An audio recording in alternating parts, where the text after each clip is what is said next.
जय माता दी दोस्तों, हर हर महादेव। स्वागत है आपका हमारे YouTube चैनल अभव्या वर्ल्ड में। दोस्तों, आज की इस वीडियो में हम श्रावण सोमवार की व्रत कथा सुनेंगे। श्रावण सोमवार की कथा के अनुसार अमरपुरी नगर में एक धनी व्यापारी रहता था। दूर दूर तक उसका व्यापार फैला हुआ था। नगर में उस व्यापारी का सभी लोग बहुत ही मान और सम्मान करते थे। इतना सब कुछ होने पर भी वह व्यापारी अंतर मन से बहुत दुखी रहता था, क्योंकि उस व्यापारी के कोई संतान नहीं थी। दिन रात उसे एक ही चिंता सताती रहती, उसकी मृत्यु के बाद इसके इतने बड़े व्यापार और धन संपत्ति को कौन संभालेगा। पुत्र पाने की इच्छा से वह व्यापारी प्रति सोमवार को भगवान शिव की व्रत एवं पूजा किया करता था।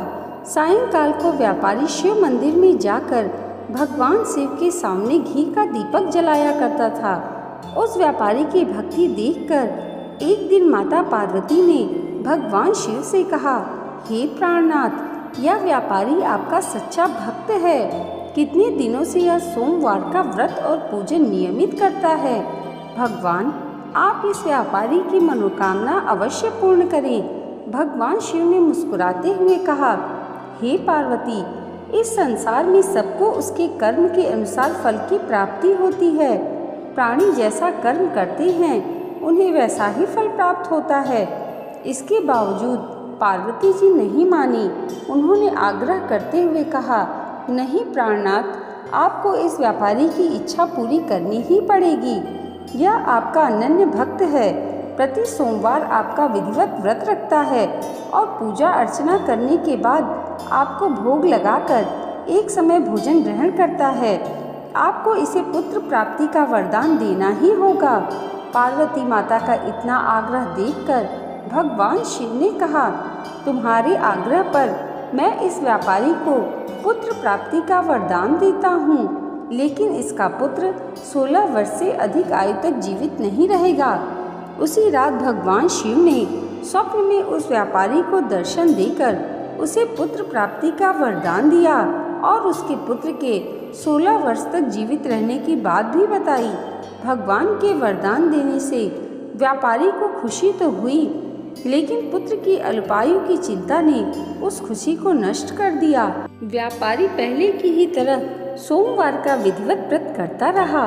कुछ महीने पश्चात उसके घर अति सुंदर पुत्र उत्पन्न हुआ। पुत्र जन्म से व्यापारी के घर में खुशियां भर गईं। बहुत धूमधाम से पुत्र जन्म का समारोह मनाया गया। व्यापारी को पुत्र जन्म की अधिक खुशी नहीं हुई, क्योंकि उसे पुत्र की अल्पायु के रहस्य का पता था। यह रहस्य घर में किसी को नहीं मालूम था। विद्वान ब्राह्मणों ने उस पुत्र का नाम अमर रखा।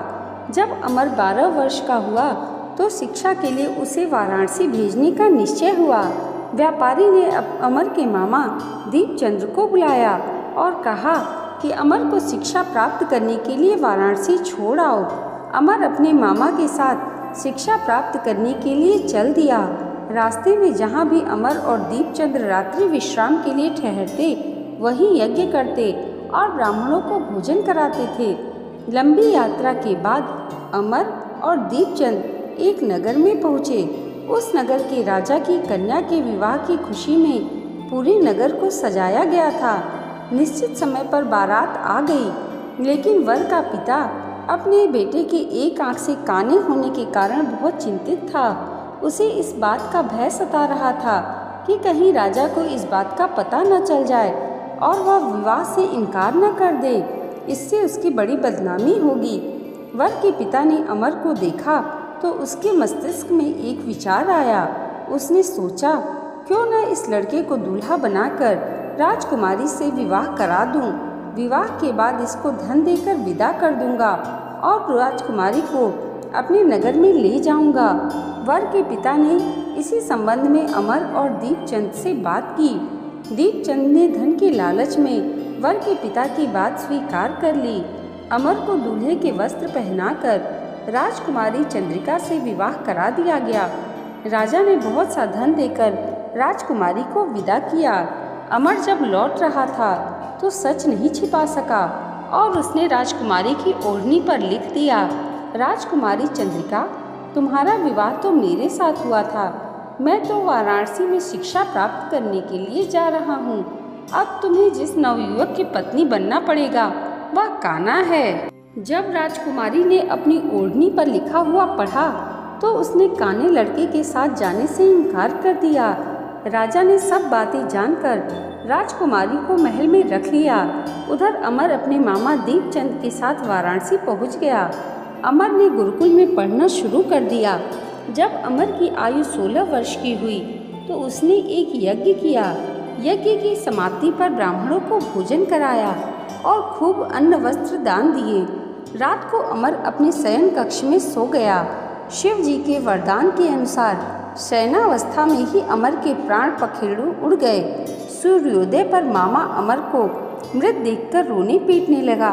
आसपास के लोग भी एकत्र होकर दुख प्रकट करने लगे। मामा के रोने विलाप करने के स्वर समीप से गुजरते हुए भगवान शिव और माता पार्वती ने भी सुने। पार्वती जी ने भगवान से कहा, प्राणनाथ, मुझसे इसके रोने के स्वर सहन नहीं हो रहे हैं। आप इस व्यक्ति के कष्ट अवश्य दूर करें। भगवान शिव ने पार्वती जी के साथ अदृश्य रूप में समीप जाकर अमर को देखा तो पार्वती जी से बोले, पार्वती, यह तो उसी व्यापारी का पुत्र है। मैंने इसे 16 वर्ष की आयु का वरदान दिया था। इसकी आयु तो पूरी हो गई। पार्वती जी ने फिर भगवान शिव से निवेदन किया, हे प्राणनाथ, आप इस लड़के को जीवित करें, नहीं तो इसके माता पिता पुत्र के मृत्यु के कारण रो रो कर अपने प्राणों का त्याग कर देंगे। इस लड़के का पिता तो आपका परम भक्त है, वर्षों से सोमवार का व्रत करते हुए आपको भोग लगा रहा है। पार्वती जी के आग्रह करने पर भगवान शिव ने उस लड़के को जीवित होने का वरदान दिया और कुछ ही पलों में वह जीवित होकर उठ बैठा। शिक्षा प्राप्त करके अमर मामा के साथ अपने नगर की ओर चल दिया। दोनों चलते हुए उसी नगर में पहुँचे जहाँ अमर का विवाह हुआ था। उस नगर में भी अमर ने यज्ञ का आयोजन किया। समीप से गुजरते हुए नगर के राजा ने यज्ञ का आयोजन देखा। राजा ने अमर को तुरंत पहचान लिया। यज्ञ समाप्त होने पर राजा अमर और उसके मामा को महल में ले गया और कुछ दिन उन्हें महल में रखकर बहुत सा धन वस्त्र देकर राजकुमारी के साथ विदा किया। रास्ते में सुरक्षा के लिए राजा ने बहुत से सैनिकों को भी साथ भेजा। दीपचंद ने नगर में पहुंचते ही एक दूत को घर भेजकर अपने आगमन की सूचना भेजी। अपने बेटे अमर के जीवित वापस लौटने की सूचना से व्यापारी बहुत प्रसन्न हुआ। व्यापारी ने अपनी पत्नी के साथ स्वयं को एक कमरे में बंद कर रखा था। भूखे प्यासे रहकर व्यापारी और उसकी पत्नी बेटे की प्रतीक्षा कर रहे थे। उन्होंने प्रतिज्ञा कर रखी थी कि यदि उन्हें अपने बेटे की मृत्यु का समाचार मिला तो दोनों अपने प्राण त्याग देंगे। व्यापारी अपनी पत्नी और मित्रों के साथ नगर के द्वार पर पहुंचा। अपने बेटे का विवाह समाचार सुनकर पुत्र वधू राजकुमारी चंद्रिका को देखकर उसकी खुशी का ठिकाना न रहा।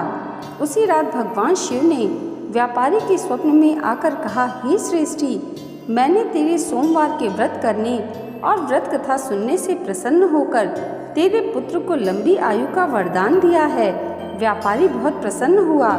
सोमवार का व्रत करने से व्यापारी के घर में खुशियां लौट आईं। शास्त्रों में लिखा है कि जो स्त्री पुरुष सोमवार का विधिवत व्रत करते हैं और व्रत कथा सुनते हैं उनकी सभी इच्छाएं पूरी होती हैं।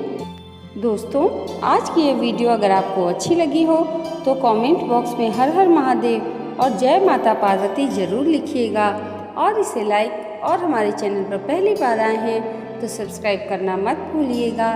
भगवान भोलेनाथ और माता पार्वती की कृपा आप सबके जीवन पर सदैव ऐसे ही बनी रहे। इसी मंगल कामना के साथ मिलते हैं अगले वीडियो में। तब तक के लिए जय माता दी, हर हर महादेव।